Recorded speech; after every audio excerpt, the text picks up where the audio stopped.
Hello everyone and welcome back to my channel. So today we are doing a true crime video and I just want to warn you guys in advance that this one's they're all sad, don't get me wrong, but this one's really heartbreaking because it's so unnecessary and it's one of those ones that's gonna leave you feeling really angry and frustrated. So I like to just let people know ahead of time because this one makes me really upset and mad. But this is Emma Walker's story and I think it is so important that her story is shared so we can prevent future things like this from happening. So with that being said, I'm just gonna go right ahead and get into it. Okay, so this is Emma Jane Walker. Absolutely gorgeous girl. She was born on March 20th of 2000 in Knoxville, Tennessee. And she grew up in a small town right outside of Knoxville. It was kind of a rural mountain town, very low key and religious, small area. Her parents are Mark Walker and Jill Walker, and she also has a brother named Evan. Emma was described as being super sweet, very down to earth. She was known for being an extremely kind and friendly person that people just loved.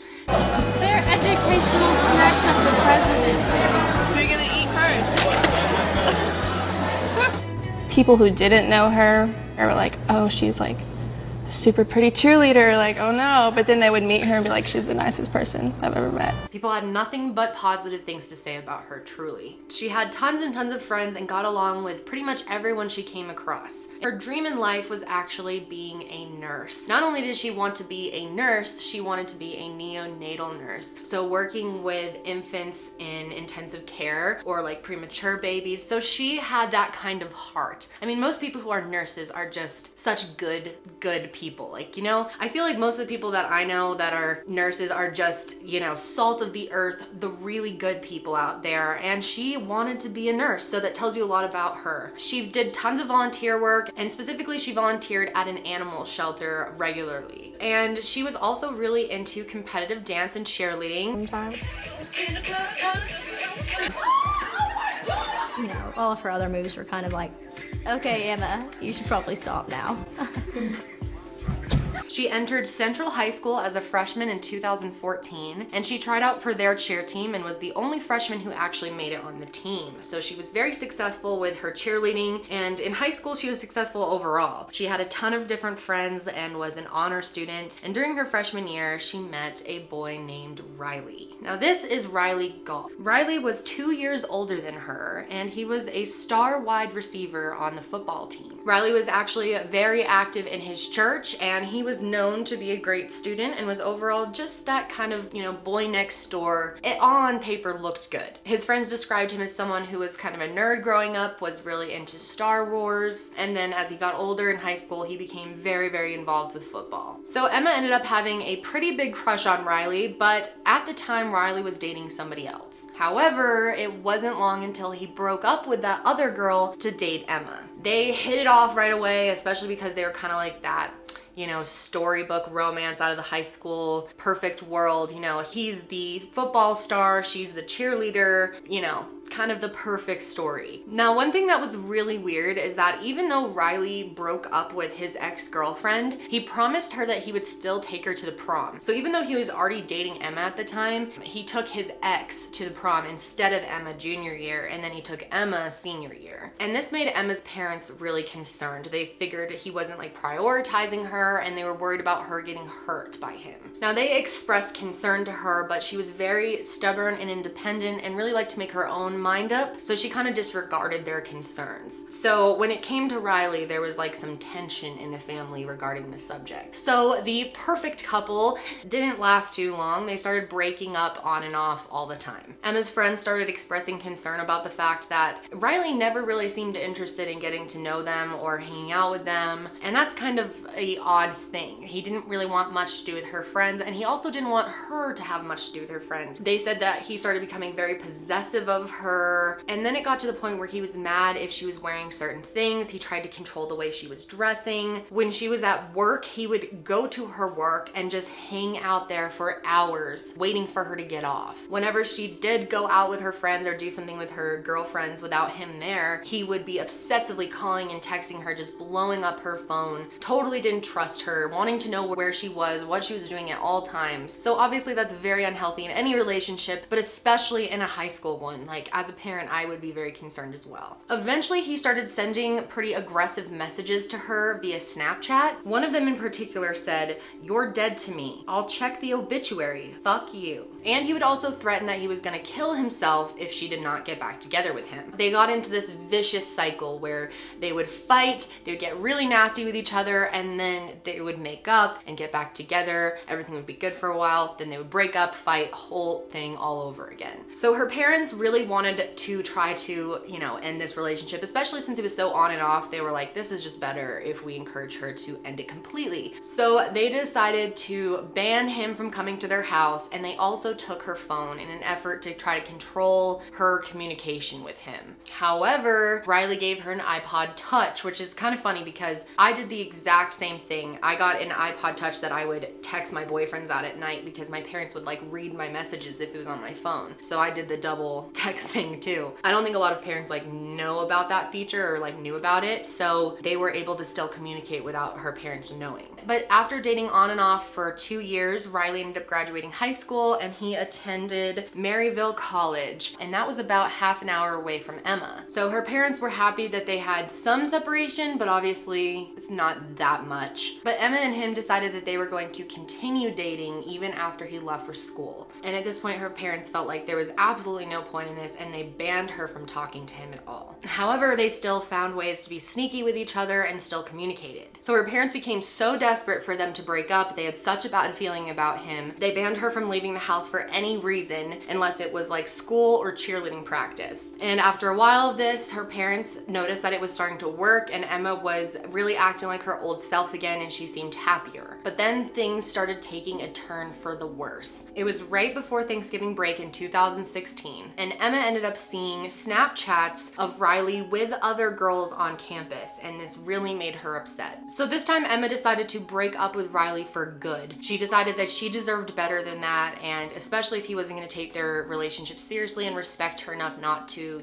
taking pictures with other girls and whatever else he was doing. Her parents were very relieved. They felt like this was the time that she was like serious about breaking up with him, and they were hoping to get the old Emma back. But Riley, however, did not handle the breakup well at all. Right after they broke up, he decided to commit suicide by drinking a bunch of alcohol and taking a bunch of Vicodin pills. Luckily, he did not pass away from this. So needless to say, he was not taking things very well at all, and his friends and family were concerned about him. So then November 18th came along. It was a Friday night and Emma's high school had won a big football game. And one of her friends was having a little after party at her house, and Emma's parents decided that she would be allowed to go since it seemed like things have gotten a lot better and it seemed like she wasn't talking to Riley anymore. So she was at the party when all of a sudden she started receiving these super sketchy texts around 11:30 p.m. Now these text messages were threatening her, saying, "I've got someone you love, I'm going to harm them, come outside if you don't want to see them get hurt." So obviously she was very concerned, but she did think that maybe there's a chance it was Riley's friends playing some type of prank on her. Shortly after, she got another text that said, "He's in a ditch beside her house. It's a shame you can all of a sudden not value someone else's life." So this is when Emma and her friend decided that they were gonna go outside and just check it out. When they went outside, they saw a man face down on the ground near the bushes near the end of the driveway of this girl's house where the party was being held. Where did you see him? He was kind of up there near like kind of the shrub, like where those thin trees are, kind of laying down. And it was Riley. So Riley started waking up and acting super confused, having no idea how he ended up there. He said someone had kidnapped him and he had no idea where he was or how he ended up there. And they said that he was just holding his head like someone hit him or knocked him out or something.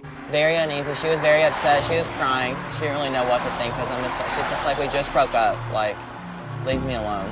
After he got up, he called one of his friends to pick him up, and he told his friend that someone had knocked him out, put him in a car, and taken him to this house. And even his own friend didn't believe him. And he basically told me that these people knocked him out, took his car, and threw him in a van, and he didn't know where he was. Emma thought the whole event was super weird. She just had a feeling something was, odd about the whole thing, and she wished that Riley would just leave her alone and let her move on with her life. So the next day, it was around 10:15 a.m. and Emma was home, actually just getting ready to go meet her mom somewhere when someone started banging on her front door. And this really freaked her out, and she was home alone, so she actually ended up texting Riley and saying that she hated him, but she needed him. And so he decided to drive on over to her house. So when Emma didn't end up meeting her mom where she was supposed to, her mom drove back to their house. And this is when she saw Emma and Riley just sitting on the driveway talking to each other. And she went over there and told him that he had to leave, and he did.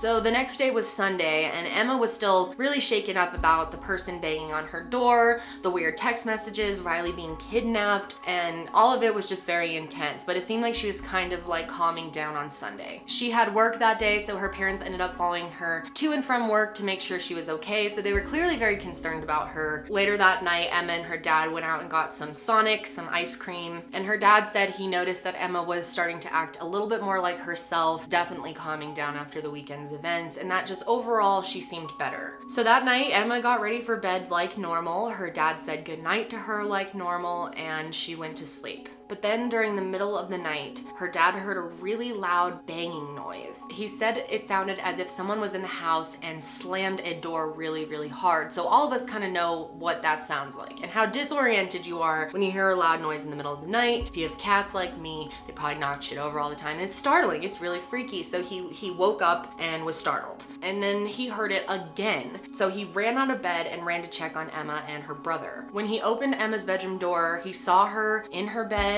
Nothing seemed out of normal. She just looked like she was laying there asleep. So Emma's dad was just convinced that maybe he was just hearing things. I mean, I'm sure all of us have had moments like that where you just kind of have to convince yourself that you didn't hear something because there's no explanation for it. Everything seemed normal in their house, so he just went back to bed. But the next morning around 6 a.m., her parents were getting up, getting ready, starting their morning routine, and her mom went into Emma's room to wake her up. And she normally was really easy to wake up. She wasn't like, one of those people like I was who was impossible to get out of bed. She actually normally was fairly, cheery in the morning, kind of a morning person. So her mom thought it was really unusual that she wasn't responding to her when she first tried to wake her up. She tried bumping her leg, she called her name several times, and Emma would not wake up. And said her name, didn't hear anything, bumped her leg, didn't hear anything, and then went to her face and realized and checked for a pulse and couldn't find anything.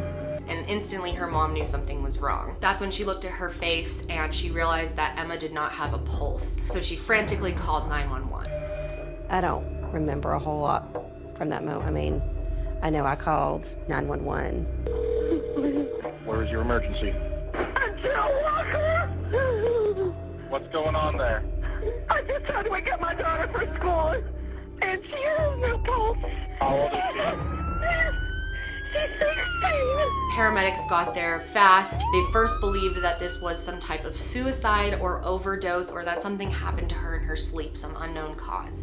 They had no idea what was going on though. And when she didn't show up at school, word started getting out fast that something had happened to her, that she had overdosed or committed suicide, something like that. And it was starting to, go around the rumor mill. And this is when Riley actually started making some social media posts about her. Emma was such a well-known girl and such a loved girl that this just shocked people. There was a candlelight vigil held for her. There was a lot of public mourning. People just were shocked that this happened to such a young girl, and people wanted to know what exactly happened. So detectives showed up at the crime scene, and at first, like I said, they thought it was something, some type of accident or unknown natural cause, something like that. But then they noticed that there was a hole in the wall. Now this hole was only as wide as like a pen, so that tells you how strong guns are. There were 2 bullets that were shot into the corner that her bed was in. So detectives figured that whoever had shot a gun through the wall of the house clearly knew that that was Emma's bedroom and where exactly her bed was. So detectives started trying to talk to her friends and peers and ask if there was anyone out there who would want to harm Emma, who had anything against her, and guess whose name kept coming up? Riley. So detectives went to Riley's dorm to talk with him. However, at this point, there was nothing that made police really think he was a strong suspect. And Riley's friends were actually really worried about him because he had recently attempted suicide, and now a girl that he used to love is dead, so they were concerned he might harm himself. But then one of Riley's friends told detectives something that Riley had told them the Saturday before Emma was killed. Riley apparently told his friend Alex that he had stolen his grandfather's gun as a way of protecting himself after he was kidnapped. So his friends were really concerned about him having a gun on him if he was suicidal, obviously, but he reassured them that he wasn't suicidal and he purely had the gun for protection. But by that next following Monday morning, Riley was already considered a person of interest in Emma's death. Detectives started asking him about what he was up to the night that Emma was shot in her bed. So they asked him where he was that night, and he said that he was at his friend Noah's house. And they asked, did you sleep over? And he said, I'm pretty sure I did, yes. Who else that knows when you get there? It was just me and him, and then I think it was just me and him all night. I don't remember anybody else showing up. And you said you spent the night? I'm pretty sure I did, yes. Actually, yes, I'm positive I did.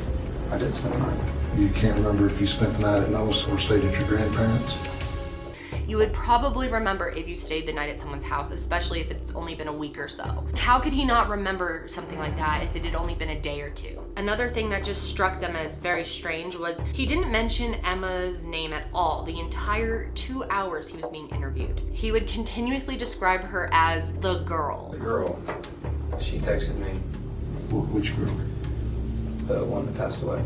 Okay. They said during the interview they were very concerned about him because he seemed completely emotionless and very detached. Riley ended up telling them that he kept trying to text Emma that weekend, but she wouldn't reply to him and eventually just blocked him. And he claimed that she had told him that the only way she would see him is if he helped her with her paper. So Riley claimed he used one of his friend's phones to call her. I was crying, and I was trying to get her to reason with me on being back together with me, and she just kept saying no. She said she didn't even care about the relationship anymore. She said, you need to stop, you're crazy, you need to get a life.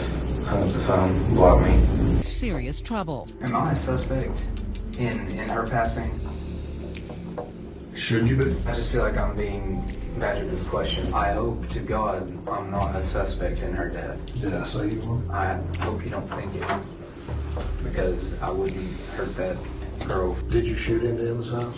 No, sir. He then says he was so upset he left his dorm and drove to his grandparents' house. And he got there around 12:30 a.m. and only stayed for about 45 minutes before coming back to his dorm. He said at this point he had an emotional breakdown. He said for the next several hours he just sat in his car crying, looking at photos of the two of them together. So detectives started asking him about his grandparents' guns. They asked like where they were, how he had access to them, if he ever took one or had a gun on him at all. Riley, of course, said no to all these questions and claimed to not have a gun at all. However, detectives had already talked to his friends who claimed that he showed them the handgun at school. When they confronted Riley with this information, he basically denied it still and said that he had no idea why his friends were claiming that he showed them a gun. What if I told you someone told us that they saw you with a gun? What would you think about that? I would wonder who said that and where they saw me with the gun.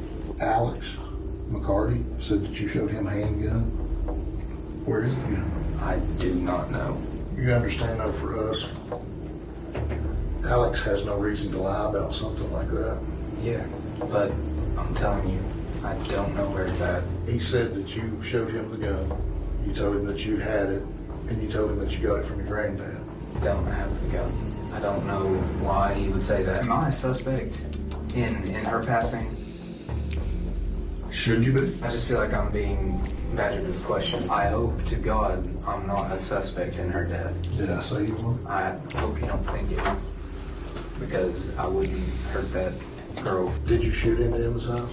No, sir. So at this point, Riley is looking really sketchy, but he still continued to deny that he had any possession of a gun. Then his friend Noah came forward and claimed that Riley had asked him if he knew how to get fingerprints off a gun. And obviously Noah said, what the fuck? know? Riley had told him that his roommate wanted to know, and that's why he was wondering. But obviously Noah thought this was pretty strange and told them. So as soon as Riley left questioning, he immediately texted his friend Noah and asked him why the hell he ditched on him about having the gun and the whole fingerprint thing. And his friend Noah basically said, well man, if you didn't do anything, you should have nothing to hide and you shouldn't be worried about it. Riley ended up telling Alex that he got rid of the gun and it went back to his grandparents' house. However, right after this, Riley's mom came in his room and started asking him about the supposed gun and where it is, to which he said, I don't have one. There is no gun. So at this point, Alex and Noah, his friends, are starting to feel like, well, if you're lying to your mom and you're telling us a different story, then Riley probably did this. Like, everything's starting to line up. And then Riley actually asked his friends to no longer speak to the police because in the meantime, he needed to figure out what to do with the gun to get rid of it because he didn't want to be blamed for something he didn't do. But because Noah and Alex were pretty positive that Riley was the one who killed Emma, they decided to secretly work with the police. They decided that they would help him try to get rid of the gun while secretly working with the police because they knew that that was the one bit of evidence that they would need. Because if they're able to get fingerprints or connect it, you know, it's a pretty slam dunk situation. So the next day, Noah and Alex go over to Riley's house to play video games and chill and just like hang out. Little does Riley know, his friends are actually wearing mics and they have a camera and a key fob that was given to them by the police. Camera was right on the tip of the key fob. I'm gonna set it down, pointing right at the couch. So while they're hanging out, eventually the conversation comes up about Emma, and Riley starts denying that he had any involvement again. I'm sorry about Emma, dog. I want to be so upset and I can't because I'm more worried about getting arrested and putting away for murder that I didn't commit. Never in my life would I kill someone that I love that much. Love you, bro. It sucks you gotta deal with all this, man. Riley clearly had no clue about the sting. He had faith in his friends. I'm trusting you guys, like, with my life, because, I mean, this is 70 years in jail if I get convicted of something I didn't do. Why can't you just give him the gun? It just needs to be gone.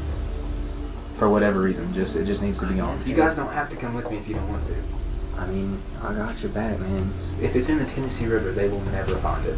You know, he's saying he had nothing to do with it and he would have never killed her. He also told them that he wanted them to take back their statement they made to the police and just tell the police that they were tripping drugs and that's why they were confused and said that. And then he told them that he wanted all three of them to go get the gun and get rid of it. Of course, Noah and Alex are doing a good job. They're playing along and they agree to go help him get rid of the gun because he's so innocent and they must help protect him. So they all hopped in the car together and the first stop was to his stepdad's house where he got the gun. He hopped back in the car and the three of them went to go grab some fast food and the gun was just chilling in the car in a trash bag. Meanwhile, while this was all happening, there were multiple undercover police cars following them. Noah and Alex were also texting the police officers in a group chat, letting them know what was going on and what they were doing. They finally got to a parking lot where they were close enough to the river. This is where they decided to get out and bring the gun down to the river. And this is when Riley puts on gloves and very carefully starts taking out the gun. So Alex and Noah text the police and tell them it's a good time to come on over to the car. What the Everybody put your hands out of the vehicle now! The police show up at the parking lot and immediately tell them to get out of the car and put their hands up. Noah and Alex do this immediately because they know this was going to happen, and Riley cooperated and they immediately arrested him and took him into custody. Riley was then convicted of first-degree murder as well as 6 other felonies. While police were going through that trash bag that the gun was in, they also found a bunch of black clothing of Riley's from probably that night. This made them believe that Riley was also the man that came and was knocking on her door. I mean, all the weird events were Riley, clearly. He totally faked his own kidnapping. He was desperate in love with this girl and she wasn't interested in him, and so he finally just snapped. So let's fast forward to May of 2018, this past year, to his trial. Surprisingly, Riley's defense team decided to say that this was not a murder, it was a reckless homicide. And this kind of actually threw the court off because they were surprised that they were actually admitting pretending that he was the one who shot the gun. They basically said that he was hoping that the gun would scare her and she would call him and he could come like to her defense. Basically just taking the whole thing up another level. First it's the fake kidnapping, then it's the person banging on the door, now it's someone shooting through there. It's all a way to get attention, according to his defense. When Riley Gall fired that shot in the backyard, as crazy as it is, and as bizarre as it is, he was hoping that he could come to her rescue. Some of us who know about firearms may very well know that if you shoot into a house, it'll go through the wall. Some of us may not, and I submit to you, Riley Gall did not. However, the prosecution said that this was total bullshit because of where the bullets actually were shot in at. Whoever shot this gun knew exactly where to shoot them to kill her. This was not to get her attention. They were clearly aimed at her. There was over 30 witnesses at the trial and it took over a week to get through everything. And then on May 8th of 2018, Riley was charged with first-degree murder. In count one, charging the defendant with first-degree murder, did the jury reach a verdict? Yes, we did. What is your verdict? Guilty. And was sentenced to over 50 years in prison before he will get a chance for parole. Now, I just want to point out that this is a classic case of an abusive relationship gone incredibly wrong. It's a reminder to us all to make sure to look out for other people in our families that are in relationships that could possibly be abusive, to look out for the signs. Things such as people distancing themselves from others, pulling away from a group of friends, isolating themselves to only hang out with their significant other, has to ask permission from the significant other to do things or isn't allowed to do certain things, that they've set rules for them. There's many other signs, and not obviously every single one of these means that there's an abusive relationship, but you know, it can save a life. Being aware of that kind of stuff, and it's touchy because it's not always easy to confront someone about, you know, thinking that they might be in a dangerous situation, but it always ends up being worth it. And I just wanted to put that out there. Although it's hard because Emma's parents really did everything that they could. I'm sure they had no idea that he would maybe go to this level to shoot her in her bed. But poor Emma, I mean, this family, good God, the Walkers have been through so much. This is so sad to me, this story, because I mean, who knows what Emma could have done. She wanted to work with children, she wanted to be a nurse, she would have helped so many people in the world, and it is a shame that her life was basically wasted because of this jerk kid who could not be without her, who was so selfish, who couldn't just let her move on. If he couldn't have her, no one could have her. Definitely want to know your guys' thoughts on this, your thoughts about the sentencing, how everything went down, and yeah. But that's it for me today, guys. I hope you found this story interesting. If you did, be sure to give it a thumbs up so I know to do more crimes that are similar to this. And that's it for me today, guys. Stay safe, and I will see you next time.